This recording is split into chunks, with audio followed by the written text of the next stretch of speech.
আল্লাহ রাব্বুল আলামিন বলেন, কুল লাউ কানাল বাহরু মিদাদাল লিকালিমাতি রাব্বি, যদি জমিনের যে বিশাল বিশাল সাগরগুলো আল্লাহ রাব্বুল আলামিন দিয়েছেন, এই সাগরের পানিগুলোকে যদি কালি বানানো হয়, গাছগুলো কেটে কেটে যদি কলম বানানো হয়, আর আমার রবের প্রশংসা লেখা শুরু করা হয়, রবের পরিচয় লেখা শুরু করা হয়, রবের কালিমা লেখা শুরু করা হয়, রব সম্পর্কে যদি লেখা শুরু করা হয়, বর্ণনা করা শুরু করা হয়, জমিনের যত সাগর আছে এগুলো ফুরিয়ে যাবে।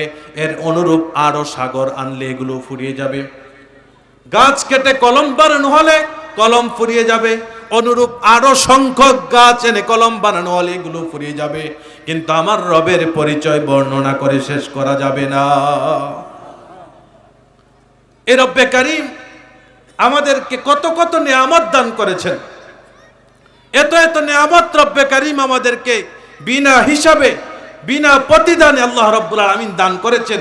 যদি এগুলো আমরা গণনা করতে শুরু করি, কিয়ামত পর্যন্ত যদি আল্লাহ রাব্বুল আলামিন আমাদেরকে হায়াত দেয়, কিংবা তার চেয়ে আরো বেশি সময় ধরেও যদি রব্বে কারীম আমাদেরকে হায়াত দেয়, তারপর রব্বে কারীমের নিয়ামত গণনা করে শেষ করা যাবে না। যেটা বলেন সুবহানাল্লাহ। আল্লাহ রাব্বুল আলামিন বলেন, ওয়া ইন তাউদ্দু নি'মাতাল্লাহি লা তুহসুহা, ওয়া ইন তাউদ্দু নি'মাতাল্লাহ, যদি তোমরা আল্লাহর নিয়ামতগুলো গণনা করতে শুরু করো, লা তুহসুহা, এগুলো গণনা করে শেষ করতে পারবে না। আল্লাহ রাব্বুল আলামিন আমাদেরকে এত এত নিয়ামত দান করেছেন। আল্লাহ রাব্বুল আলামিনের অস্তিত্ব নাস্তিকরা নাকি খুঁজে পায় না, কিন্তু একজন ইমানদার মানে বিশ্বাস করে রব্বে কারীমের অস্তিত্ব খোঁজার জন্য এত বিশাল আসমানের দিকে তাকাতে হয় না, এত বিশাল বিশাল পাহাড় আছে এগুলোর দিকে তাকাতে হয় না। আল্লাহ রাব্বুল আলামিন তার কুদরতি শক্তি দিয়ে, কত নিয়ম শৃঙ্খলের মধ্য দিয়ে দিনের পর রাত আসে, রাতের পর আবার দিন আসে, সুন্দর শৃঙ্খলার সাথে এত সুন্দর করে যুগের পর যুগ ধরে আল্লাহর যে সৃষ্টিগুলো আছে এগুলো পরিচালনা করতেছে। কোন একজন চিন্তাশীলের জন্য এত কিছুর দিকে তাকাতে হয় না। সে যদি রবের অস্তিত্ব খুঁজতে চায়, তাহলে শুধুমাত্র তার 3.5 হাত দেহ এটাই প্রমাণ করে রবের অস্তিত্ব। জুড়ে বলেন ঠিক কিনা? বলেন বলেন। এত বিশাল আকাশের দিকে তাকাতে হবে না, বিশাল বড় পাহাড়ের দিকে তাকাতে হবে না। রব্বে কারীম যে এত সুন্দর করে সুশৃঙ্খল ভাবে দিনের পর রাত আসে, রাতের পর দিন আসে, যখন সূর্য উদিত হওয়ার মাধ্যমে, পূর্ব দিকে সূর্য উদিত হওয়ার মাধ্যমে দিন শুরু হয়, পশ্চিম দিকে অস্তমিত হয়, রব্বে কারীমের এই রুলস এটা মেনে চলছে, চলবে। রবের এই রুলসের মধ্যে কোনোদিন ব্যতিক্রম হয়। একজন চিন্তাশীলের জন্য অত দূরেও যাওয়া দরকার নেই।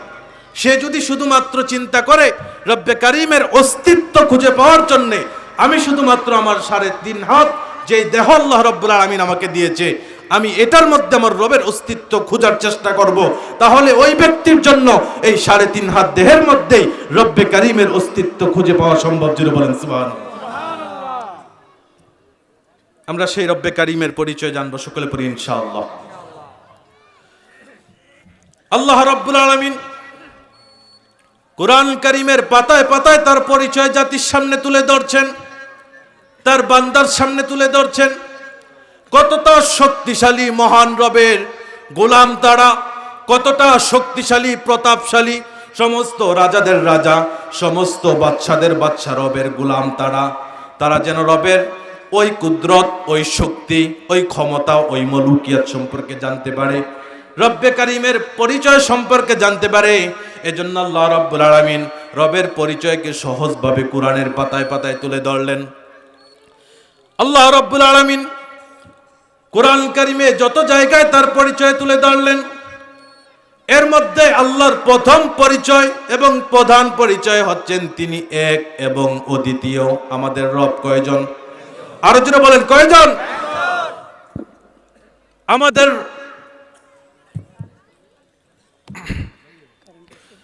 আমাদের রব শুধুমাত্র একজন। কয়জন? সকলে বলতে হবে, কয়জন? আল্লাহ রাব্বুল আলামিন কুরআন কারীমের পাতায় পাতায় তার পরিচয় তুলে ধরতেছেন। ইলাহুকুম ইলাহু ওয়াহিদ, তোমাদের রব একজন। সকলে বলেন, কয়জন? সকলে বলতে হবে, কয়জন? সূরাতুল বাকারার মধ্যে আল্লাহ রাব্বুল আলামিন বলেন, ওয়া ইলাহুকুম ইলাহুন ওয়াহিদ লা ইলাহা ইল্লা হুয়ার রহমানুর রহিম। জোরে বলেন আল্লাহু আকবার। ওয়া ইলাহুকুম ইলাহুন ওয়াহিদ, তোমাদের রব হচ্ছেন ইলাহু ওয়াহিদ, এক রব। এবার আসুন, ইলাহুন মানে কি? ইলাহুন মানে হচ্ছে সত্য উপাস্য। আল্লাহ রাব্বুল আলামিন ছাড়া তার সৃষ্টিকুলে অসংখ্য মানব রচিত উপাস্য মানুষ বানিয়ে তাদেরকে উপাসনা করে। মানুষ নিজেদের প্রভু বানিয়ে নিয়েছে, যে প্রভুটা কত অক্ষম। মানুষ তাদেরকে না বানালে তারা নিজেরা নিজেদেরকে তৈরি করতে পারে না। মানুষ তাদেরকে শুয়া থেকে দাঁড়া না করালে তারা দাঁড়াতে পারে না। তাদের সামনে খাবার পরিবেশন করা হয়, তারা তাদের হাতের নাগালের মধ্যে খাবার আছে, ওই খাবার গ্রহণ করতে পারে না। শত্রুপক্ষ তাদেরকে আঘাত করে হাত ভেঙে দিলে তারা তাদেরকে রক্ষা করতে পারে না। এমন বানোয়াট রব আছে না নেই? বলেন বলেন। এজন্য ইলাহুন মানে হচ্ছে সত্য উপাস্য। আল্লাহ ব্যতীত আল্লাহর মাখলুকাতে অনেক মিথ্যা উপাস্য আছে। এই যে আমাদের তিন দিক ঘিরে রেখেছে যেসব মুশরিকের দল, হিন্দুত্ববাদীদের দল, এরা ৩৩ কোটি দেবতায় বিশ্বাসী। তারা এক উপাস্যে বিশ্বাসী না, তারা ৩৩ কোটি দেবতার পূজা করে। এখন আপনারা বলেন, এই ৩৩ কোটি দেবতা এগুলো সত্য উপাস্য না মিথ্যা উপাস্য? বলেন বলেন। খ্রিস্টানরা তৃতীয়বাদে বিশ্বাসী। তারা মনে করে হযরতে ঈসা আলাইহিস সালাম আল্লাহর পুত্র। সকলে বলেন নাউযুবিল্লাহ। তারা মনে করে হযরতে মারিয়াম আলাইহিস সালাম আল্লাহর স্ত্রী। এজন্য তারা আল্লাহ ব্যতীত আরো দুইজন মিথ্যা উপাস্যের পূজা করে। এজন্য আল্লাহ রাব্বুল আলামিন মানুষের সামনে তার পরিচয় তুলে ধরছেন, ওয়া ইলাহুকুম ইলাহু ওয়াহিদ, সত্যিকার অর্থে তোমাদের রব একজন, তিনি হচ্ছেন আল্লাহ। তিনি কে? লা ইলাহা ইল্লা হুয়া, তিনি ছাড়া সত্যিকার অর্থে আর কোনো উপাস্য নেই। মানুষ বানানো যে উপাস্যের, মানুষ বানানো যে মাবুদের, মানুষ বানানো যে প্রভুর তারা গোলামি করে, দাসত্ব করে, তারা যে কতটা অক্ষম এটা আমাদেরকে প্রমাণ করতে হয় না। আমাদের জাতির পিতা সাইয়্যিদুনা ইব্রাহিম আলাইহিস সালাম নমরুদের হাতের সামনে, নমরুদের প্রতাপশালী ক্ষমতার সামনে তিনি প্রমাণ করে দিয়েছেন, তোমাদের মিথ্যা প্রভু, তাদেরকে যদি আমরা আক্রমণ করি, তাদেরকে যদি আমরা ভেঙে দিতে চাই, তাদেরকে যদি আমরা মুছে দিতে চাই, তারা নিজেদের অস্তিত্বই রক্ষা করতে পারে না। জোরে বলেন ঠিক কিনা?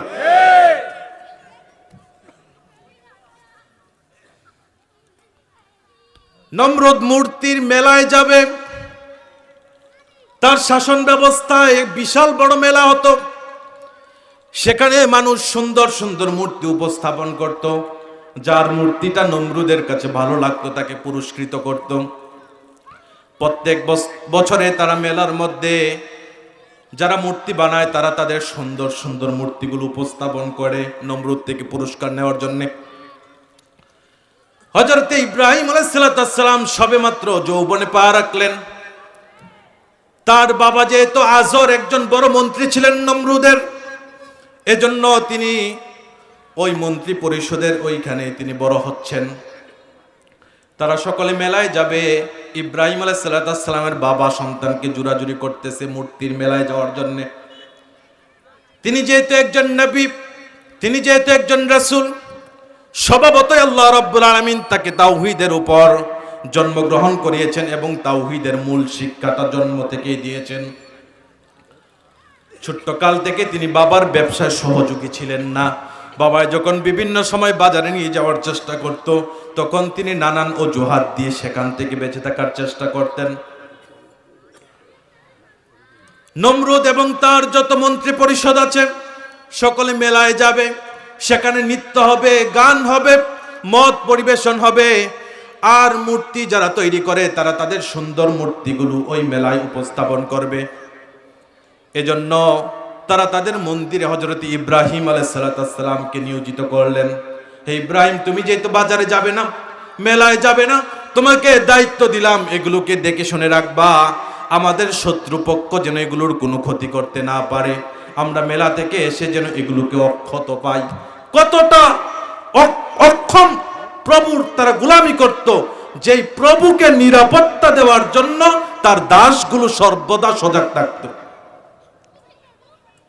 নমরুদ এই কথা বললেন এবং বলে গেলেন আমাদের আস্তে আস্তে যেহেতু বিকাল হবে, দুপুরের সময় প্রত্যেকটা মূর্তির সামনে তুমি খাবার উপবেশন করবে, খাবার রেডি করে রাখবে। হযরত ইব্রাহিম আলাইহিস সালাম তারা সকলে যখন চলে গেলেন, দুপুরের সময় হয়েছে, খাবার দেয়, দেখে এগুলো কথাও বলে না, নড়াচড়াও করে না, উল্টা আরো মূর্তির সামনে যে খাবারের কারণে মশা মাছি বেড়াচ্ছে, ঘুরে বেড়াচ্ছে, এগুলো থেকেও নিজেদেরকে রক্ষা করতে পারে না। তিনি ছুটতে দেওয়া শুরু করলেন, খাবার দিচ্ছে, খাবার খায় না। তিনি কুড়াল কাঁধে ছিল, কুড়াল দিয়ে এক কূপ দিয়ে ভেঙে ফেলে, এভাবে ভাঙতে ভাঙতে সবগুলো ভেঙে বড় যে মূর্তি আছে তার কাঁধের মধ্যে কুড়াল রেখে দিয়েছে। সন্ধ্যার সময় নমরুদ এবং তার মন্ত্রী পরিষদ এসে এই অবস্থা দেখে তো একেবারে ফুলে ফেপে রেগে একেবারে অগ্নিশর্মা হয়ে গিয়েছে। ইব্রাহিমকে দৌড়ো, তাকে জিজ্ঞাসাবাদ করো। হযরত ইব্রাহিম আলাইহিস সালামকে দৌড়লো, তাকে জিজ্ঞাসাবাদ করার পর ইব্রাহিম আলাইহিস সালাম বললেন, এটা তো আমি জানি না, যার কাঁধে কুড়াল আছে তাকে জিজ্ঞাসা করেন সে এগুলো ভেঙেছে কিনা। নিজের প্রভুত্ব, নিজের ক্ষমতা প্রদর্শনের জন্য এককভাবে সে ক্ষমতা বল প্রয়োগের জন্য হয়তোবা সে ভেঙে দিয়েছে, আমাকে জিজ্ঞাসা না করে ওটাকে জিজ্ঞাসা করেন, ওটাই হয়তো জবাব দিবে। তখন নমরুদ রেগে গিয়েছে, আরো রেগে গিয়েছে। নমরুদ বলল, ইব্রাহিম তুমি কি আমার সাথে ঠাট্টা করো? এই মূর্তি কিভাবে জবাব দিবে?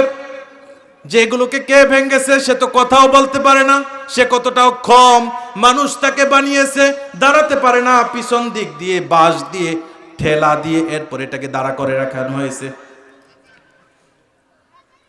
তখন হযরত ইব্রাহিম আলাইহিস সালাম নমরুদকে বললেন, একটু বিবেককে খাটানোর চেষ্টা করেন, কতটা অক্ষম উপাস্যের উপাসনা করেন, কতটা অক্ষম মাবুদের ইবাদত করেন, যে কিনা নিজেকেই রক্ষা করতে পারে না, তো বিপদ আসলে আপনাকে কিভাবে রক্ষা করবে?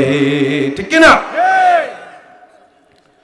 নমরুদ চিন্তা করলে ইব্রাহিম বেশি কথা বলতেছে, ইব্রাহিমকে ধরো, আগুনে ফেলতে হবে। দীর্ঘ সময় ধরে আগুন তৈরি করলো, ইব্রাহিমকে আগুনের মধ্যে ফেলে দিবে। কিন্তু নমরুদ যত কূটকৌশল করুক না কেন, যতই ষড়যন্ত্র করুক না কেন, তার ষড়যন্ত্রকে নষ্ট করার মতো একজন আছে না নেই? নমরুদ আগুন প্রস্তুত করলো, হযরতে ইব্রাহিম আলাইহিস সালামকে অলরেডি আগুনের মধ্যে ফেলে দিয়েছে।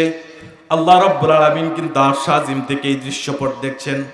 আল্লাহ রাব্বুল আলামিন আগুনকে ডাক দিয়ে বললেন, কুলনা ইয়া নারু কুনি বারদান ওয়া সালামান আলা ইব্রাহিম। জোরে বলো আল্লাহু আকবার।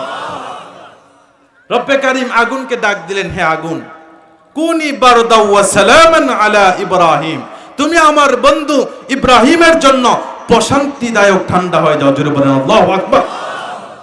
স্টেজে উলামায়ে কেরাম বসা আছে।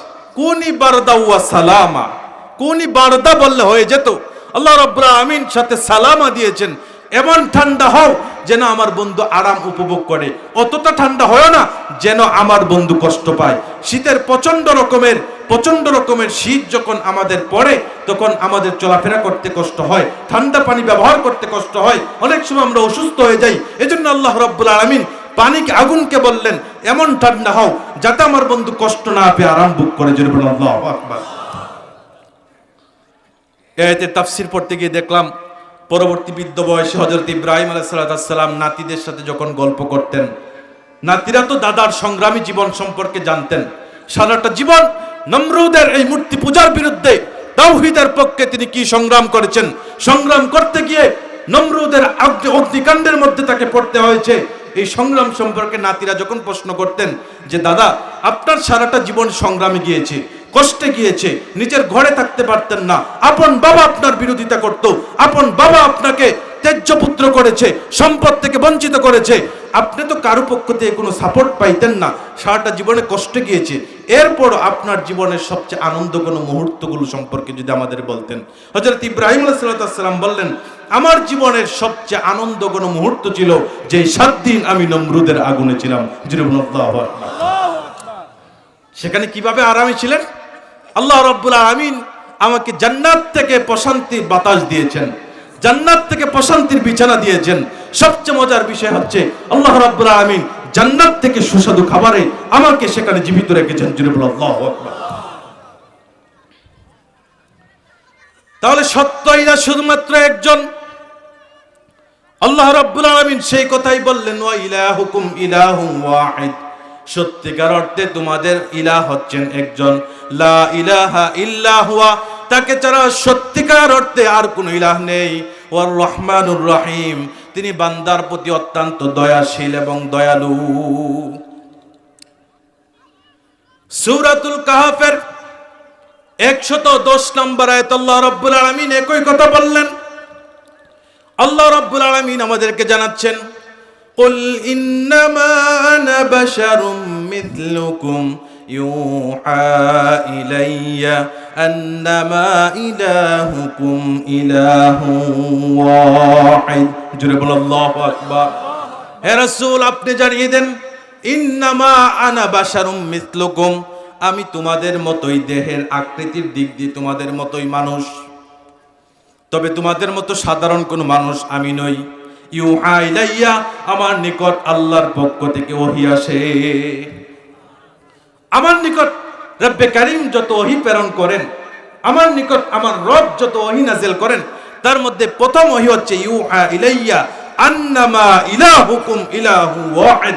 সেটা হচ্ছে তোমাদের সত্যিকার অর্থে প্রকৃতপক্ষে রব হচ্ছেন একজন, তিনি কে? সকলে বলতে হবে, তিনি কে? তিনি হচ্ছেন আল্লাহ।